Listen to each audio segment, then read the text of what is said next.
Okay, so we gonna talk about it because I want to talk about it. I just gotta, I gotta purge some shit off my mind. So I was watching the movie Django yesterday, and I watched it like 3 times in a row.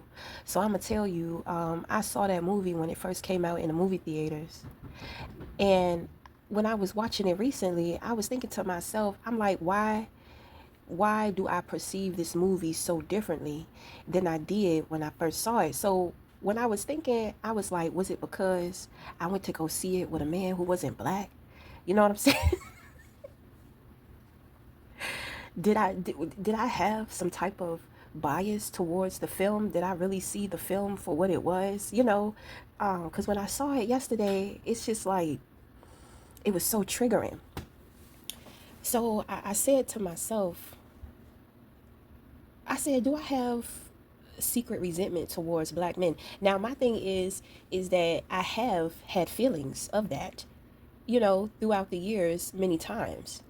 And I kind of realized that my thing is who I am, what I know is that a man is a man, honey. A man is a goddamn man, and it don't matter what color he is or what ethnicity he come from. He is a man. So it's like I know better than to discriminate. But at the same time, when it comes to my feelings, because there have been times to where I have been in deep thought about certain things, about the men in my life, the men in which that I have encountered, the men that I have experienced. And I remember one day saying to myself, they're just all the same. They're all just so oppressed. You know, they oppress their women, they oppress their children. Like black folks, we just live such an oppressed life, you know. And my thing is, what bothers me is that I will meet a man, a black man, and it's like he wants to be so dominating. He wants to be so controlling to the point to where he thinks that there's nothing that he can learn from me, or there's nothing that I can bring to the table. Now, what I've realized is that that's not a black man. That's really just a man that is more of a provider. That is more of his mentality. So and the things in which that I've been through with my son's father, because I told myself, I said, after I get out of the situation with me and my son's father, I'm never going to date another black man ever in my life again. That's what I had told myself. And when I had told myself that, I wasn't angry when I said it. When I first thought about it, I was angry. And for a minute, I used to get upset. Every time I got upset with my son's father, it's like it's like I would take it out on the whole race. You understand what I'm saying? But I mean, I got over that. I healed from it. There are people that have podcasts. There are other women, black women, who have spoke up and shared, like similar feelings and perspectives and points of view. So when I would see the pain in those women and I would see just the anger, of course, I was seeing myself. So I'm just like, you know what? I don't want to be that. I don't want to be angry. I don't want to be hurting, and especially over no fucking man. And I told myself, I said, I'm sitting up here and I'm trying to take everything out on one specific race. Like there's something going on with me. There's something wrong with me. Why is it that I am so upset and targeting a whole race of men? You know, so I mean, I worked on myself. I worked through it. I healed myself. So and there are times to where I hear black men and why they don't like black women. I don't get upset. I don't get offended. Why? Because I have had similar feelings and emotions. I've healed from it. So my thing is, when hearing somebody else say that, it's like I get it. No, I'm not upset. You hear it's some white guys that be like they only date black women. You understand what I'm saying? Some people they only date Latina, only date Asian. So I'm just like, okay, like I have no problem with stuff like that, because you hear people, Lord forbid, you hear a black man say he don't like black women, he gonna have a whole heap of black women on his ass. So what heals me is finding more of a perspective. You understand what I'm saying? I find myself using my mind to heal my emotions a lot of the time with incorporating my thought process with my feelings versus just feeling. In the beginning, when I'm angry, I allow myself to be in my feelings. I allow myself to express my feelings. And then after that, I allow myself to cry, because a lot of the times the anger, you really want to cry, you're really not angry. Then it started getting to a point to where I would just skip the anger process and I would go straight into crying based off of the things in which I was going through. So, I mean, I healed that perspective. I healed that discrimination and that bias. But I'm going to tell you, like I said, I still did not want to be with another black man. So, which is my thing. Like I said, a man is a man. I don't care if he's black, white, Asian, Puerto Rican. It don't matter as long as he is a good man, you know. But it's been so long since I've came across that subject within my mind. But when I was watching Django yesterday, it popped back up. So I was just like, wow. I was just watching that movie. I was just like, the moment that that man got free, the first thing he could think about was going to get his woman. So I was thinking to myself, I was just like, I said, well, shit, it ain't too many of them nowadays. Right. I know it's just a movie, but I'm just saying, okay? I'm just saying. I'm just playing around with perspective.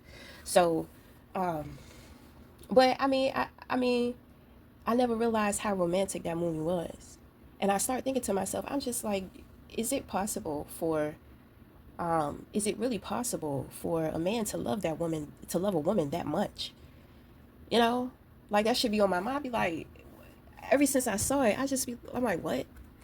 And during those times of slavery, it's definitely more challenging than it would be today. And I start to reflect on a lot of my experiences and the personalities of the men that I've dated. And I'm just like, a lot of men that I've dated, that I've gone for, I know for sure that they would save themselves. They would not be thinking about me at all or trying to come back and get me. I'm not saying if we were in that position. I'm just saying, just like in modern day terms. But I'm not gonna lie, I was thinking about if it were back in slavery days, but I also thought about it nowadays too. And I was just like, the guys I've been with, I was like, there's nobody who would do that for me. So I'm thinking to myself, I don't know. I'm still kind of trying to figure it out. But I had asked myself, I just became so like real conflicted. And I don't know. I felt like that movie, Jamie Foxx character, gave me more appreciation for the black man. And I can't understand, because like I just told you, I said, man, there's nobody I was ever with that I could say would do that. Once they get free, they're coming for me. You understand? But back during those times, I mean, love, we didn't have anything else. You know what I'm saying? We didn't even have love. Love was more valuable. That man wasn't thinking about getting his shit together. He wasn't thinking about what type of job he was going to get, where he was going to build his house. And then he decided to go back and get that woman when he was comfortable. He went and he got her. You know what I'm saying? Like modern day, it's more like, a man, he needs so much more nowadays to pursue, to be comfortable within himself. But back in those days, I'm just like, damn, they probably won't even brushing their teeth, washing their ass like supposed to, always dirty and all that type of shit. And I mean, the love just thrives through it all. And you know, a part of me wanted to be inspired by that, but I'm just like, that shit is not real though. That shit is not real. But it's a beautiful movie, and it was so mentally stimulating, because even though Jamie Foxx was he started off as a slave, he caught on to the game of things very quickly. It's kind of like I don't know, it's like he just kind of caught up with things. And even in the end, when he defeated everybody, you could kind of see, he held the same type of man in him that his oppressors too. His oppressors had too. It's just, instead of money, he was for love. Like the candy plantation, it was all about money. Like Leonardo DiCaprio, he was a businessman. He was all about that money. So you see, I'm seeing these, I'm just, like I said, once again, I'm just playing around with perspective. You know, the same type of man, but different priorities and values. So I was like, wow, you know, um, it was a beautiful. I said, damn, am I seeing it differently? because I was with somebody who wasn't black. It was kind of awkward being in the movie theater when I saw it because I was actually sitting right next to a white couple, but the whole theater was full of black people. So black people was just reacting throughout the whole movie, and so this couple next to me is just still as stone. They don't laugh at shit. They don't comment. They just looking at the screen, not making a sound, not moving. I said, "Oh my goodness." I said, "Oh my goodness." And the thing is that the guy that I went to the movie with, we used to go to the movies and we used to talk about the movies after. But I noticed we didn't talk about that movie. I was like,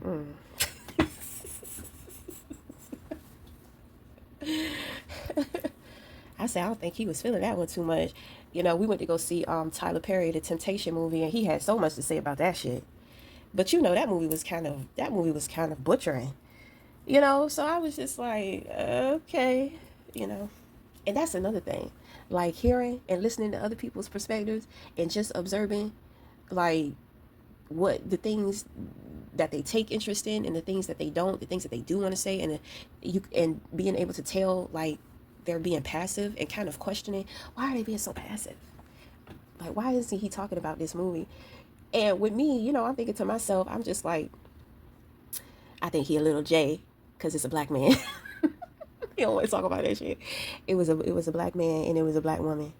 And I mean, the whole movie was pretty much about him getting his woman. So it was like a love story, of black courageous love. You understand? So I mean, we didn't have that. So I just think that shit was kind of on his mind because he was quiet. He was quiet as a bitch. He was quiet as hell. So I'm still kind of trying to process things. I'm still trying to I guess maybe play around with perspective. I don't really know. I don't think that I'm looking for anything. I'm just it just kind of hit me like I watched the shit like 2 3 times in a row. And then my son's father came home and he saw I was watching it, and he was just so inspired. He gets inspired by movies to where the black man is the hero, the black man is the good guy, the black man is the successor, especially with dealing with a subject so challenging when it comes to race and then slavery. So I said, okay. I don't know. I can't. There's a part of me that can't let it go though, because I'm just like, I said, man, because I write stories too. So I'm just like, man, the type of characters that these writers come up with, it's, I don't know. Me, myself included.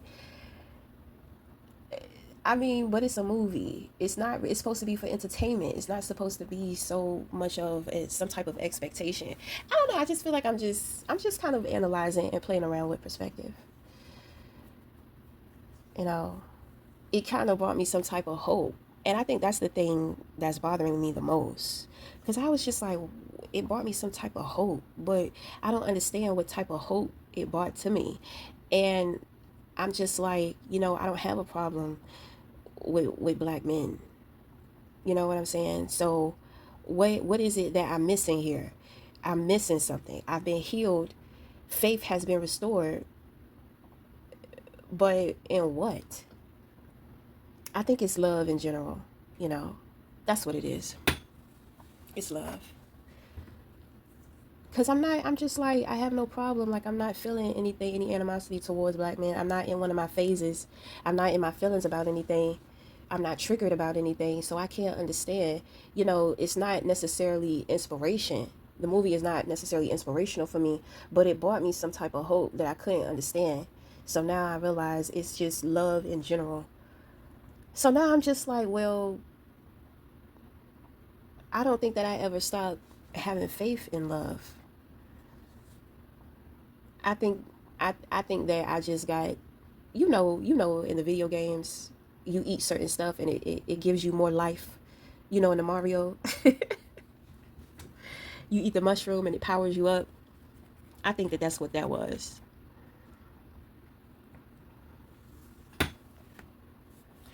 But then again, it's like, well, I don't ideal love as some type of a savior. But my thing is that, well, when you love somebody naturally, you want to help them. You don't want to see bad things happen to them. You know what I'm saying? So if that is considered some type of savior, then I mean, shit, it is what it is. Bitch, don't watch me die. You better come save my ass, because I would do the same for you. You understand what I'm saying? Don't you dare pull out that fucking phone and watch me die. You better jump in and save me. I'm not gonna watch nobody die in front of me. Mm, I don't know. Okay, but I'm done. I'm done. I'm so done. I had to get that out of my head, because I was just like, okay, it happened. It already happened. And shit is lingering. It got to stop lingering. Okay, but okay. But anyway, until the next time, we will purge our minds again. But thank you.